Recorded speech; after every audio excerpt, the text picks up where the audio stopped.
Hey, Yingying. Yeah, Brendan? Can I borrow a little money? I want to order something, but I haven't had time to go to the bank and do all my arcane in-person international magic tricks yet. Sure, what do you need? Just 200 RMB until tomorrow. Sure, 1 second. Ah, sweet. Okay, so got it. Thanks. Dude, did you really type thanks sitting in front of me? Sure. Force of habit. And scene. That example shows how prevalent and easy it has become to move money around in China, for better and occasionally for worse. Wait, am I worse? Figure of speech. Today we're going to take a look at what it means to live in the cashless society that as much as anything helps to define modern China. Before we do that, we should probably define exactly what that is, right? Sure thing. Our friends at Wikipedia tell us that, quote, a cashless society describes an economic state whereby financial transactions are not conducted with money in the form of physical banknotes or coins, oh, perish the thought, but rather through the transfer of digital information, usually an electronic representation of money, between the transacting parties, end quote. We are going to talk more about China here, and both Alipay and WeChat Pay beat Apple Pay to the market. But something funny is that I was in the United States when WeChat Pay launched and I couldn't get it, because you had to have your Chinese phone number. I see. So did you use Apple Pay or one of the other ones first? I did. I actually used Apple Pay in Utah and San Francisco a little bit before I finally made the trip back to China and got my WeChat Pay activated. Okay, so say a cowboy in San Francisco could theoretically walk into a Western clothing store with just his iPhone and buy a pair of cashless chaps, huh? I think I'm shocked I have no official comments. Let's say yes. Moving on.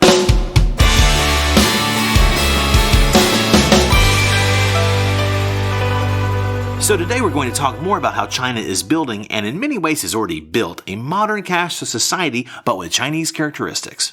We'll look at the positive implications of that and also at some of the potential downsides. First, though, the upsides. Similar to our roleplay a minute ago, you recently had an experience that showed how convenient this can be.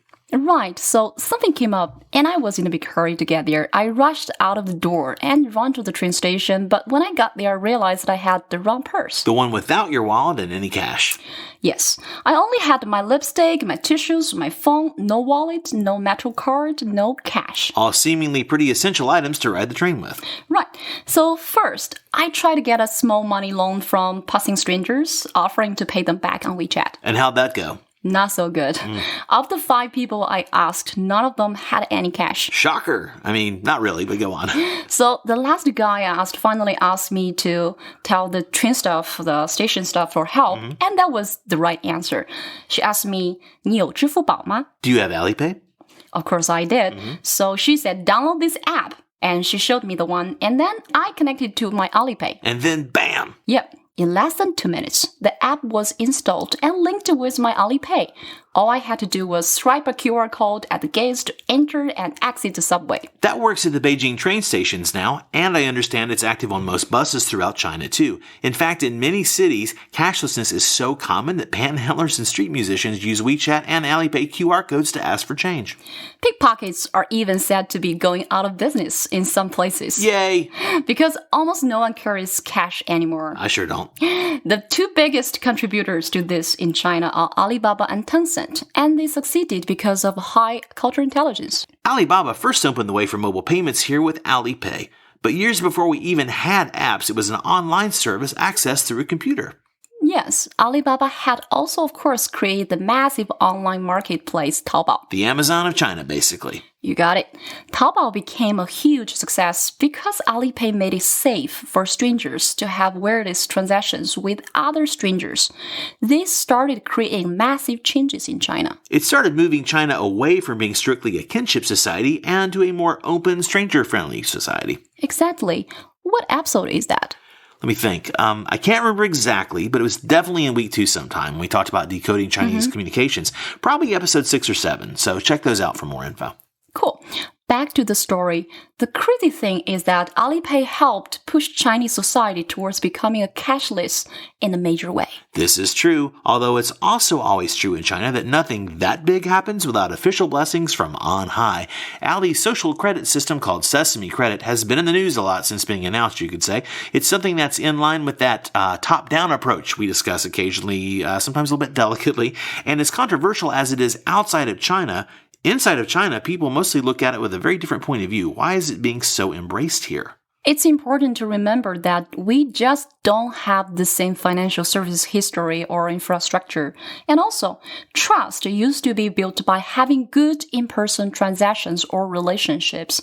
So to do business across distances and sectors, Chinese people need a way to trust people. And that, my Western friends, is the angle that gets lost on our reporting back home. The messaging about it here is that the program is meant to help facilitate trust among strangers. And sure, it has some potential #major downside aspects too, and those can't be ignored, but the pros seem to outweigh the cons for most people here at least. We talked about Alibaba a lot so far, so to be fair, we also need to give Tencent some love. Love, love, love.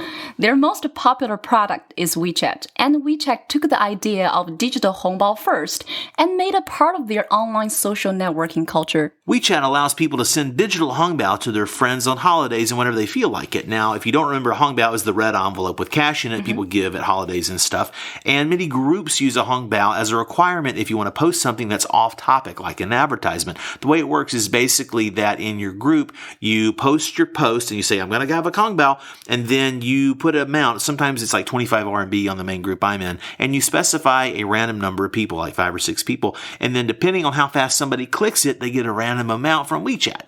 It's a lot of fun. The bottom line is that people everywhere pretty much enjoy giving and receiving hongbao, whether in person or online. They sure do, at least I am. Yeah, exactly. And that activity you described has a special name called 抢红包, which means fight for the hongbao. Fight, fight, fight. It's a result of scarcity feeling in action and an example of 热闹 or having group fun just online. So all this technology has helped people transform offline cultural traditions to the online world. But with the upsides come the downsides, and we're going to name check a few of those right now. Right. Depending on your perspective, going cashless might actually be problematic. The first big concern is, of course, privacy. Cash lets you treat funds anonymously, but online, there are no secrets about your money, your data, or you. The next big issue is hacking. In a cashless society, the consequences are much higher if somebody drains your account because all your money is accessible, for better or for worse. Unless, of course, you run into the next issue, technology problems.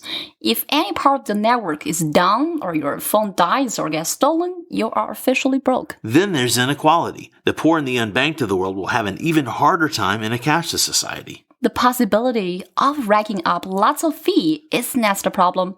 This is related to how much competition is in the market. With fewer choices, the risks are obvious. And the last one to mention for now is simple overspending. When you spend with cash money, you feel the money actually leaving your hands. But Yingying, when you sent me that fake 200 kwai earlier, did you feel anything? Nope, but it was really just a text message. Yeah, but you wouldn't have either, right? Nope. And that's the crux of the problem, folks.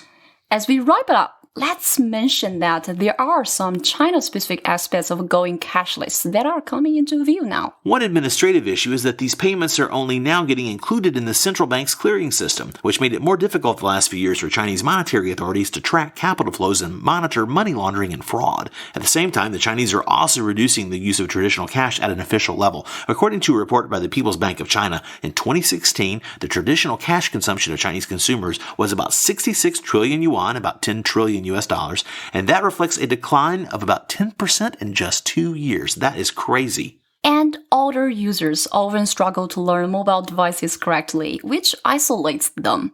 But there are steps in the right direction. Alibaba has been taking advantage of Xiao, filial piety? Right, to help encourage children to recruit parents and elders into getting on the apps. Yes, call back to yesterday's show. High five. Bam. In a recent campaign to get more elderly users up to speed on using Alipay, Alibaba mimicked the language of heartfelt child-to-parent note as an introduction to a tutorial on setting up mobile payments. Very cool. Thanks, Yingying. So this was hopefully a fun look at a topic that most people who touch China in some way are familiar with. I know I learned a few things, and I think you did too, right, Yingying?